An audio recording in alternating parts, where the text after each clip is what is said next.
Welcome back. I think with Nisha's permission, we are going to start now. My name is Ashok Gulati, and I'm the chairman of the Commission for Agriculture Costs and Prices. This particular session, Trade in Agriculture, one of our esteemed Pakistani speaker is on his way from airport to this. He will take another 15-20 minutes. But the two Indian speakers are right here, Dr. Ramesh Chand and Mr. Anwarul Hoda. Before we kickstart, I want to give 2 or 3 issues on the table so that we have something to really, say in our presentations on those 2 key issues to the extent that I know of.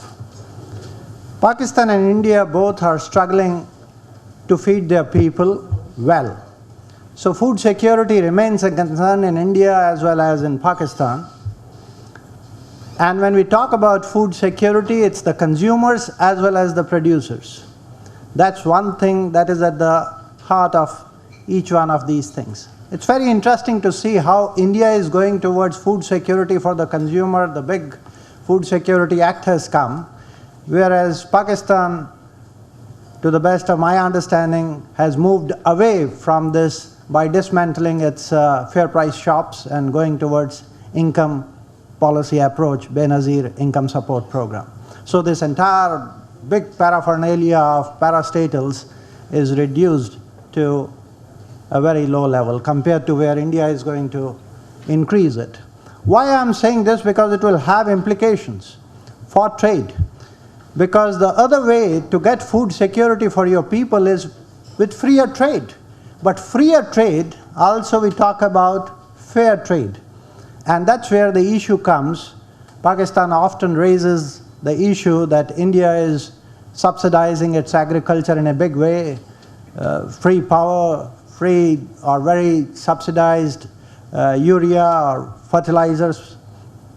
So how do we compete in an environment where what we were talking about the OECD countries earlier, it's a similar situation with Pakistan and Bangladesh also, if I may add on that front. Now on those particular issues, the subsidy question in agriculture, I think that is one thing, because it is a little technical thing. To understand that fully, that's where I'll request Professor Hoda, given the negotiations and the technicalities involved in that and how best we can move forward in that situation. That's the portion, I think, if Dr. Hoda can give us some light on that. Whereas broader picture with freer trade and how it can ensure better food security to the people of the 2 countries, I think Dr. Ramesh Chand would be most suited. So with these preliminary remarks, may I request now Dr. Ramesh Chand to start off his presentation. Dr. Ramesh Chand is Director at present of the National Center for Agriculture Economics and Policy Research in New Delhi. Prior to this, he was ICAR National Professor at NCAP from 2006 to 10. He has more than 25 years of experience in research in these issues. He is, by the way, one of the most prolific writer, and I respect his good research, in-depth research on those issues very much. He has been doing a lot of consulting and with the international organizations. Rafi Ahmed Kidwai Award of ICAR in 2011. All right, over to you. Thank you, Ashok, for nice introduction. In fact, I will try to address both the aspects. One is the issue for which ICRIER asked us to do a paper on Indo-Pak trade, which we are doing, and some of the numbers, some of the results from that paper I will be sharing with you. And also, more important issue, though slightly different than topic of this conference, but I think important for both the countries, which are raised by the chairperson. In fact, we looked at trend, composition, pattern, all those things to draw some issues or some policy conclusions for normalization of relation, trade relation between India and Pakistan. And this is just work in progress, and even some of the numbers we have to firm up. And this is really astonishing that one big economy, India, and one medium-sized economy, Pakistan, the total trade is not more than $2.5 billion if you add both export and import. And in one of the papers, Professor Bhagwati, while refuting this role of proximity, and because he's for free trade, he's not for regional trade and all those kind of things. So he gave example of India and Pakistan trade, that if proximity matters, how come these two neighbors, they trade so less? Compared to what India is trading with the USA, Pakistan is trading with UK, like that. So he gave example to refute this argument of gravity principle or proximity and like that. And I think he was right when he wrote, because he referred to data up to 2000. After that, I found that this big jump took place around, say, things started changing in 2-3. But after 4-5, there was a sudden jump in trade between the two countries. Unfortunately, it could not be sustained. That after that jump, whatever we see in 5, 6, or 6, 7, maybe it was because of SAFTA or whatever. But after this big jump, you just find that things again stagnated as far as both the countries are concerned. And that is more conspicuous in the case of agriculture trade than in the total trade, that after 5, 6, there is a big jump. And I think Nisha was referring to some of the things, and I was looking at whether it provides some answer that what was that factor which led to this big jump in agriculture trade between the two countries in year 6, 7. Was it really SAFTA? Because SAFTA came in operation implementation from 1st of January 2006, or it was something else. And also, India-Pak trade is typical in the sense that we do not see such a high role of agriculture, such a high share of agriculture in our trade with any other country than what we see in case of our trade with Pakistan. That if you look at share of agriculture in Pakistan's import, it is now 40%. If you look at India's export to any other country, even Nepal, you don't find that agriculture dominance is so strong. But in this case, and this is more pronounced in the case of Pakistan's export to India or India's import from Pakistan, that at one point of time, year 97, 98, almost 100% of the trade was agriculture. It was not diversified toward other kind of things. So this is just some interesting patterns. And also raw cotton and vegetable, they have emerged as the dominant export from India. And if you look at export basket, India's export to Pakistan, you just find that one or two commodities dominating the scene. And that's why you don't see stability, because it is not quite diversified. But this dominance is much stronger if you look at India's import from Pakistan. But even in the case of India's export to Pakistan, till 15 years back, sugar alone used to account for 80-70%. But now this cotton and vegetables. I come from Punjab, and I find whenever I come from my village, lot of trucks with peas, onion, tomato going from Indian side toward Pakistan. So the vegetables are becoming important item of export from India to Pakistan. These are just the broad pattern of export from India to Pakistan or Pakistan import from India.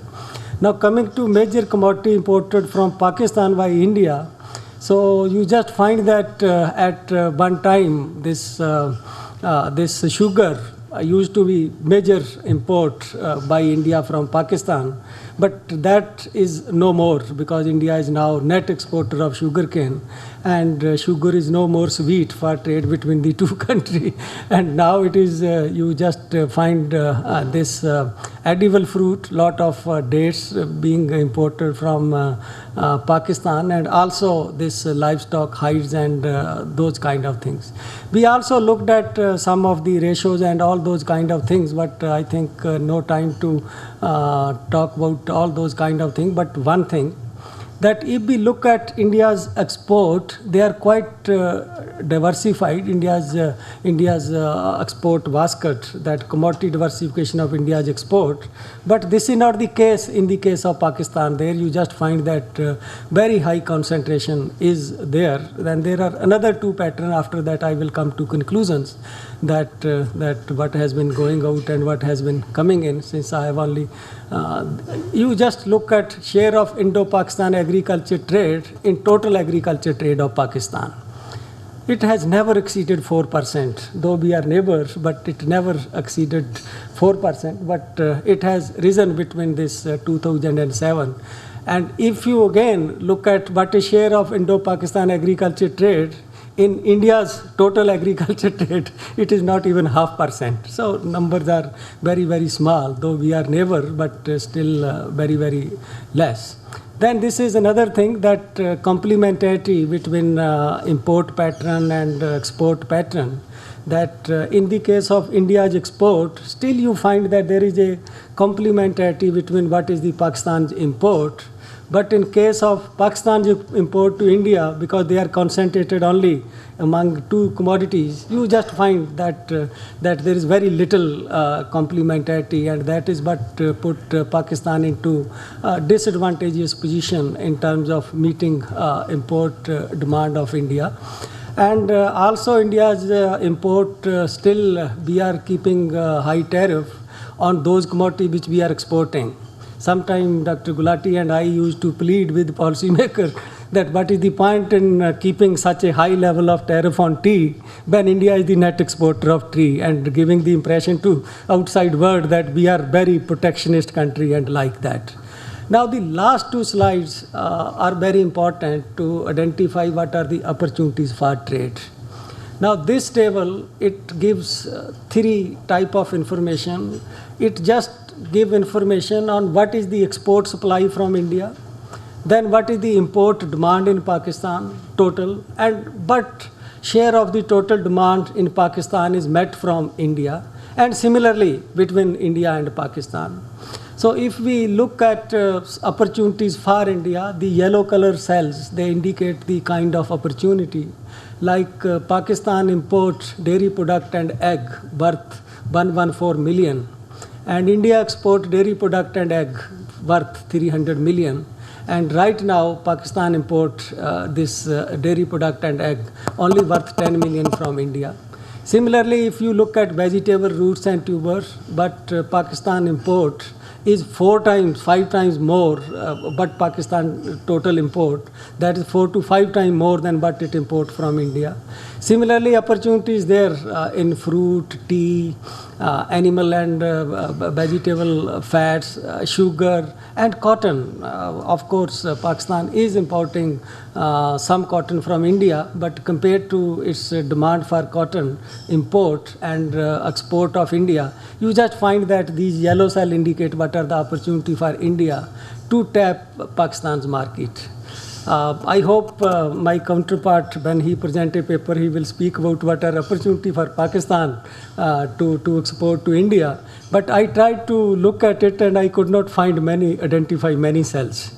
In the sense that many products where Pakistan is the major importer, where India is the major importer, Pakistan is also the major importer. Like edible oil, we also import palm oil, soybean oil, and Pakistan also import those commodities in a big way. Second is these dry leguminous pulses, vegetable pulses. There also We are also, in fact, biggest importer in the world, now importing around 3 million ton. And Pakistan is also importing those kind of commodity. It doesn't have much of this. So I, in fact, could not identify the yellow cells in case of these opportunity which are available to Pakistan for export to India. Now coming to this main conclusion, and rather than conclusion, I think I will just go to policy implication. But I would like to share two things with you. That India's export have witnessed lot of changes in the last 10 years, and Indian agriculture has also witnessed lot of changes last 10 years. Somebody in the morning talked about it, that your export depend upon what you are doing to your sector. If you look at India's agriculture, it has done remarkably well in last 10 years. That growth rate was decelerating, but 5-6 onward, we witnessed a sharp acceleration. And average growth rate of last 10 years is 3.6% with population growth of 1.5%. So there has been per capita increase of 2% every year. So that provided a big cushion to India to raise its export. And you may be surprised, some of you who do not know about this number, that India's net foreign exchange earning from agriculture trade has increased 10 times in 11 years. I think a historical achievement that from net foreign exchange earning of 2.5 billion in 2012, now we are having this close to 25 billions. And also TFP growth improved, many things happened. So after looking at all those things, I feel that India and Pakistan have been trading their agriculture commodities not so much to earn comparative advantage, but mainly to address stability. You see, India-Pakistan trade, if you look at why one year so high, why another year so less, in some year export, in some year imports, it clearly comes out from there that Indo-Pakistan trade has been guided by consideration of addressing price shock, by consideration of addressing volatility in production, volatility in market, and volatility in prices. It was not moving in case of any commodity on the trend that it is because of just to take advantage. So if Pakistan has less production of wheat, so it import wheat from India. If India has less production of sugar, it import from Pakistan. And if Pakistan has less production of sugar, it imports same thing commodity from India. So it clearly comes out that India-Pakistan trade was not based on strong economic consideration of taking advantage of, say, variation in resource intensity, comparative advantage, or those kind of things. Most of it has been guided by stabilization consideration. Sometime India is shortage of onion, it import from Pakistan. Another year it export large quantity of onion to Pakistan, like that. So looking at that, I think the trade need to be divided in three categories. One is it's based on comparative advantage. There we need to focus only on minor products, a product with a unique kind of things. Again, someone in the morning talked about demand diversification. India's fruit demand is rising very rapidly. Our import of fruit are rising last 10 years in dollar term 22% every year. That is the kind of thing. Can Pakistan supply some of the fruit to us? Because our middle income class, that they want to have variety of fruit, all those kind of things. So we find Tasmanian apple, Washington apple, Canadian walnut, kiwi, all those things. So that is one area I think where Pakistan can see if it can look at it. Similarly, some minor product, we were looking at 6-digit for some of the commodities. That what is this item which is rising our trade to Pakistan, and incidentally we found it was isabgol. So those kind of things, shrubs and medicinal plant like this, I think in those kind of things there is just a lot of scope. Then there is another area, that's why I put it in red, that trade in technology and trade in knowledge product. This is particularly important in the case of agriculture because some of the people, they feel that South Asia on a whole